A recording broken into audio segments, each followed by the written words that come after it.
ओम नमः शिवाय. तर आज मी आलेली आहे लातूर येथील भूतेश्वर मंदिरामध्ये. आणि योगायोग असा की आम्ही बाहेर जात होत्या, म्हणजे डीमार्टला जाताना रस्ता चुकला आणि रस्ता चुकून आम्ही या मंदिराच्या अगदी समोर जाऊन उभे टाकलो. आणि ही देवाचीच लीला आहे. महादेवाची इच्छा होती की आम्ही आज या म्हणजे भूतनेश्वर मंदिरामध्ये येऊन दर्शन घ्यावं अशी.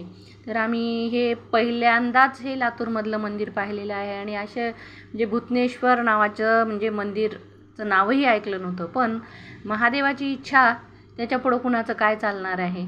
तर आम्हाला या भूतनेश्वर मंदिराच्या समोर उभं केलं महादेवानं. म्हणजे गाडी थांबली तिथं, पुढं रस्ताच नव्हता.